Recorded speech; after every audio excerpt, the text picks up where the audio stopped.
Hello, I'm Kirsty or underscore Diamond Painter. Welcome to my channel. And I can't believe we're at the end of week 3 of Wisdom World DP along already. That's crazy. But welcome to the week 3 video.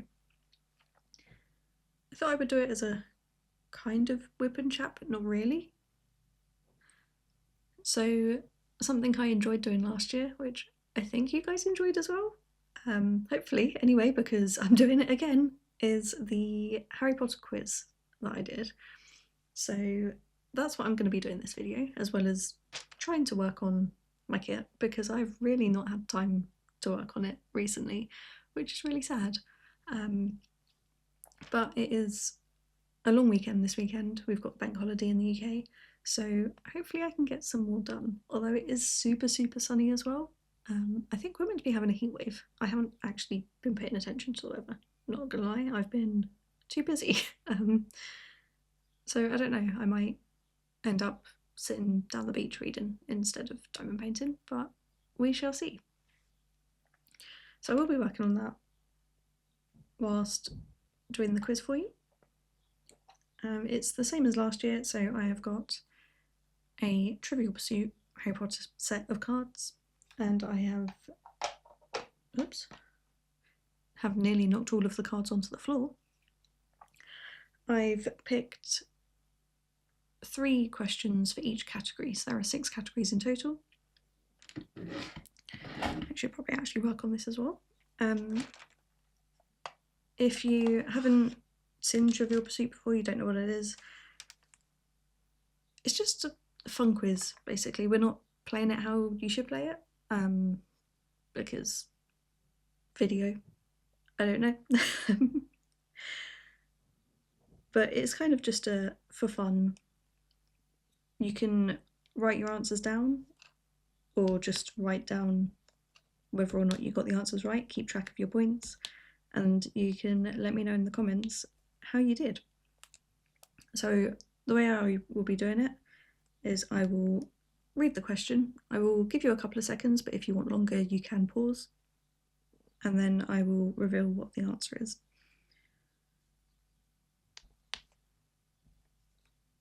So yeah, just a nice little fun way to kind of go into the final week, I guess.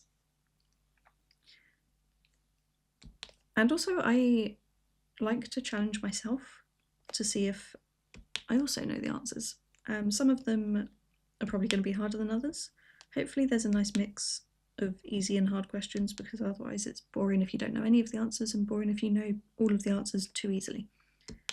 So yeah, and then of course I will update you on house points and where we are with that, as well as giving you your final week's challenge and letting you know what will be happening with the house points for the final week, because there's some extra points for completing the required area of kits and things like that. So I really need to change my putty, but I'm not going to, so I'm probably going to struggle a while longer. It's still sticky, it's just kind of overflowing more than I would normally like, but that's okay, it still works. Alright, anyway, let's start with the quiz. So your first category is the dark arts, and your first question is, who told Voldemort of the prophecy of his downfall?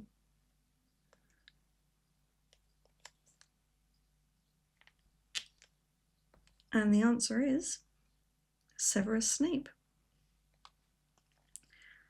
I did know that one, so 1 point to me, I guess. Yeah, so your second dark arts question is, who confiscates the Locket Horcrux? Who confiscates the Locket Horcrux from Mundungus Fletcher? I'll give you a couple of seconds. And the answer is Dolores Umbridge. So that was another one that I did know. I feel like that was a good medium question, but also probably quite easy. I can't think when I'm diamond painting at the same time. You guys should know this by now. Right, your third and final question for the dark arts category is: who does Voldemort think the Elder Wand belongs to after he realises it does not belong to Dumbledore? And the answer is Severus Snape. Severus is featuring heavily in these answers, it seems. So that was round one. I finished that colouring grid timing. Right, let's get the next one, and then I will do your next round for you. Okay, I don't have much space, so this here is the edge of my desk. And this is the max tray colour. So I'm just going to be very carefully balancing this. Let's hope I don't drop them all. But your second category is Hogwarts. And your first question is: who was the headmaster of Hogwarts when the Chamber of Secrets was first opened? Oh, I have something in my eye. And the answer is Professor Dippet. I don't know if I knew that one or not. It was one of those ones where I was like, the name is kind of in my mind, and then when I saw it, I was like, oh yeah, of course, but I didn't know what the name was. Like, I couldn't recall the name. Did you guys get it right? We shall see. Your second Hogwarts question is: what is the fourth task the trio face in the hunt for the Philosopher's Stone? And the answer is a life-sized wizard chess game. So you've got Fluffy as the first one, the Devil's Snare as the second one, the Winged Keys as the third one, and then the life-size wizard chess as the fourth. I think if I had really thought about it, I probably would have got it, but I didn't. I was like, fourth? Oh no, I can't think of that quickly. I also feel like Fluffy being a first task, maybe some people wouldn't have considered that as well. I like that question. Your third and final question for the Hogwarts category is: what subject does Professor Slughorn teach? So it should be a nice easy one. The answer is potions, of course. We do like our potions professor.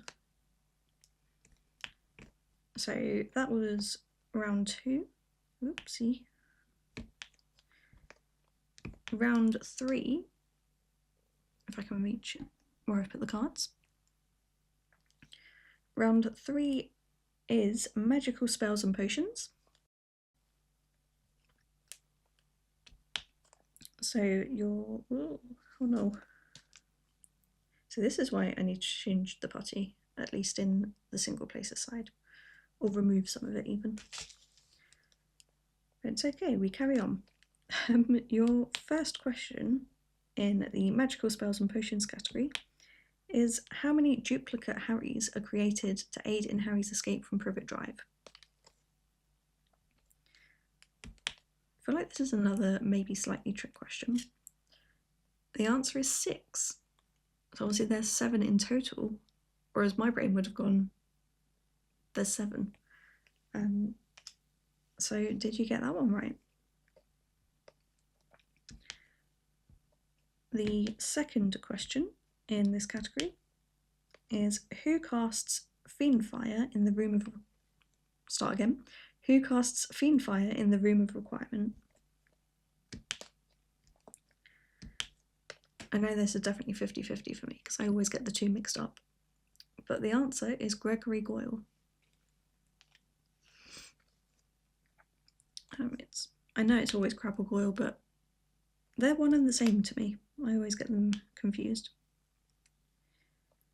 So your final question in this category is, who binds the unbreakable vow between Professor Snape and Narcissa Malfoy? This one I do know. And the answer is Bellatrix Lestrange. So we are now halfway through. How are you doing? You doing better or worse than you thought? I'm probably doing about what I expected. I definitely know a lot, but there's like weirdly specific things that I'm never going to remember, and things like the Crabbe and Goyle where I get the two mixed up. So yeah, I'm doing about what I thought. Let's grab a new colour and then get started on the fourth category.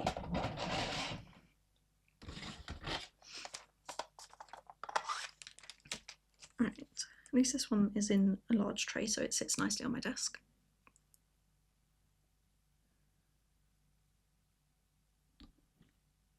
The fourth category is magical objects.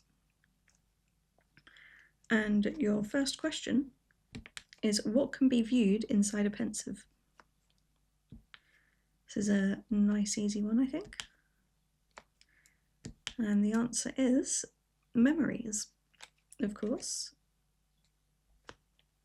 A big part of the Half-Blood Prince film and book are viewing the memories. Your second question in magical objects category is, what is at the core of Lucius Malfoy's wand? And the answer is dragon heartstring. Dragon heartstring, if I can say it properly. So we find this out in Deathly Hallows when Voldemort is saying how he needs another wand and decides to take Lucius's. I just realised I missed that symbol from earlier, but that's okay. We move on. I'll fill it in later, I think. So there is one more question in this category, and that is, what is the study of wands called? I feel like this is also an easier one, but could trick some people maybe. But the answer is wand law.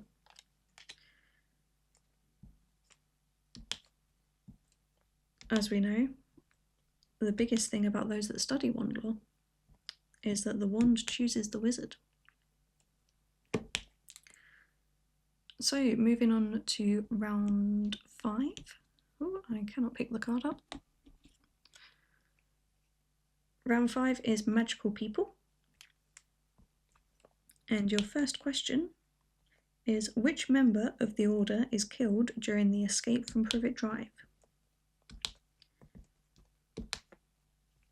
And the answer is Mad-Eye Moody. We do love Mad-Eye Moody, or I love Mad-Eye Moody. Unfortunately, he's not in it as himself for as much as I would have liked, maybe. I feel like he's a good character. I'm trying to pick ones where I know I can use the smaller trays, because I don't feel like I'm going to be able to keep them on the desk well. I don't know what I'm saying. Right, your second question in magical people is, what relation are Albus and Aberforth Dumbledore? This should be a very, very easy one. And the answer is brothers. So this is now your last question in the magical people category. Sybil Trelawney's first prophecy speaks of a boy born at the end of which month? Another easy one, I feel.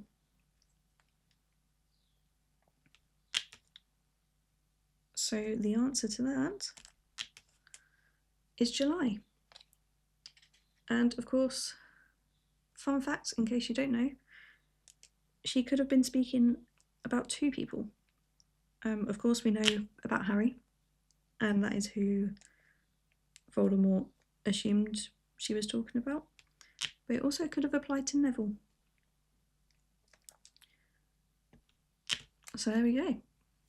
One more category, and that is animals and magical creatures.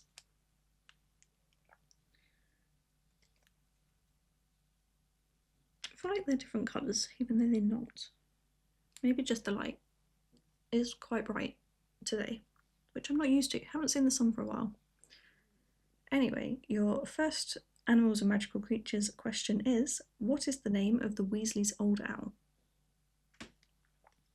Was this a question last year? Have I somehow, out of the 100 cards or so, picked out the same one, and not only picked out the same one, picked out the same category on that same card? I don't know. Maybe I'll watch it back. Anyway, the answer is Errol. Errol makes me laugh every time. It's an underrated character, I feel. Your second question. Professor Moody turns Draco Malfoy into what type of animal? This is definitely one of my favourite scenes, both in the book and in the film, actually. I think it's done really well. But the answer is a ferret. Ferrets are also really cute, so. Your last question in the animals and magical creatures category is, what creature does Professor Trelawney see in Harry's tea leaves? Again, I feel like this is another easier one, or on the easier side, maybe easy to medium. But your answer is the Grim, because of course she is always predicting Harry's death. Like, technically she wasn't wrong. He did die. So that is the end of the quiz. Let me know how you did. I completely forgot to keep track of which ones I knew, so I don't remember how well I did. So yeah, hopefully you enjoyed that anyway. And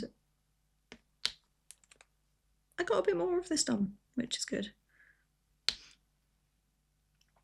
So I